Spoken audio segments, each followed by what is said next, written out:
రైతు సోదరులకు నమస్కారం.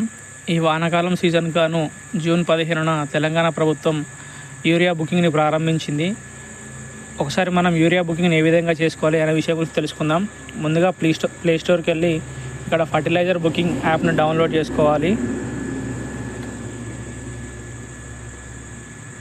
డౌన్లోడ్ చేసుకున్న తర్వాత ఇక్కడ రెండవ ఆప్షన్ రైతు పట్టా పాస్ పుస్తకాన్ని సెలెక్ట్ చేసుకోవాలి. తర్వాత మన పట్టా పాస్ పుస్తకానికి ఏదైతే మొబైల్ నెంబర్ లింక్ అయి ఉంటుందో దాన్ని ఇక్కడ ఎంటర్ చేయాలి. ఒకవేళ మొబైల్ నెంబర్ కనుక పాస్ పుస్తకానికి లింక్ అయి లేకుంటే మీ సంబంధిత వ్యవసాయ విస్తరణ అధికారిని కలిసి పట్టా పాస్ పుస్తకానికి మొబైల్ నెంబర్ను లింక్ చేయించుకోవాలి.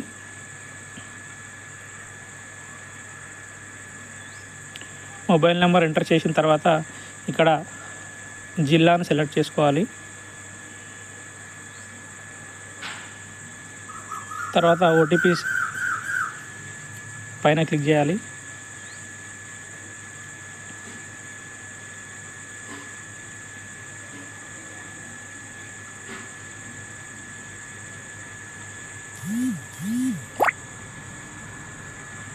ఇక్కడ ఓటీపీని ఎంటర్ చేసి సబ్మిట్ కొట్టాలి. తర్వాత మన రాష్ట్రంలో మరియు మన జిల్లాలో అందుబాటులో ఉన్న యూరియా సంచుల సమాచారం ఇక్కడ చూపిస్తుంది. ఇందులో మొదటి దశలో మనం పట్టా పాస్ పుస్తకాన్ని సెలెక్ట్ చేసుకోవాలి. సెలెక్ట్ చేసుకున్న తర్వాత మనకున్న విస్తీర్ణం ఇక్కడ చూపిస్తుంది. ఈ విస్తీర్ణంలో మనం ఏ పంట పండిస్తున్నాం అనేదాన్ని అప్డేట్ చేయాలి. పత్తి అయితే పత్తి, మొక్కజొన్న అయితే మొక్కజొన్న, వరి అయితే వరి, లేదు ఇతర పంటలు ఉంటే అదర్స్ అనే ఆప్షన్ పెట్టి ఇక్కడ సాగు వివరాలను డిక్లేర్ చేయాలి.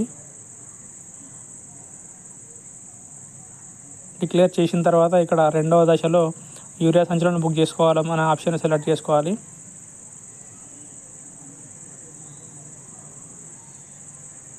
ఇక్కడ మనం అప్డేట్ చేసిన తర్వాత మనకున్న సాగు విస్తీర్ణాన్ని బట్టి మనకు దశల వారీగా బుకింగ్ ఆప్షన్ వస్తుంది. ఇక్కడ మనకు మన 23 గుంటల ఎలిజిబిలిటీకి 2 సంచుల అర్హత కలిగి ఉంది. ఒకవేళ ఎక్కువ విస్తీర్ణం కలిగి ఉంటే 1, 2, 3 దశల వారీగా మనకు యూరియా బుక్ చేసుకోవాలి. ఇక్కడ మన మండల్ని సెలెక్ట్ చేసుకొని మనకు మండల్లో ఉన్న అన్ని డీలర్ పాయింట్స్ ఇక్కడ చూపించడం జరుగుతుంది. మనం ఏదైనా ఒక దాన్ని సెలెక్ట్ చేసుకొని, అంటే మనం ఎందులోకి అయితే వెళ్దాం అనుకుంటున్నామో దాన్ని సెలెక్ట్ చేసుకొని మనకు 2 సంచుల అర్హత కలిగి ఉంది కాబట్టి 2 సంచులు ఆప్షన్ ఇచ్చి బుకింగ్ చేయాలి. తర్వాత మనం బుకింగ్ చేసిన యూరియా ఐడి ఇక్కడ బుకింగ్ హిస్టరీలో ఉండడం జరుగుతుంది. మనం ఎంచుకున్న డీలర్ పాయింట్కి వెళ్ళి అక్కడ ఈ బుకింగ్ ఐడిని చూపించి యూరియా తీసుకోవచ్చు. ఈరోజు బుక్ చేసుకున్న యూరియా ఈరోజు మరియు రేపు రాత్రి 12 గంటల వరకు వ్యాలిడిటీ కలిగి ఉంటుంది. కాబట్టి ఆలోపు సంబంధిత డీలర్ పాయింట్కి వెళ్ళి యూరియాని కలెక్ట్ చేసుకోవాలి. Thank you.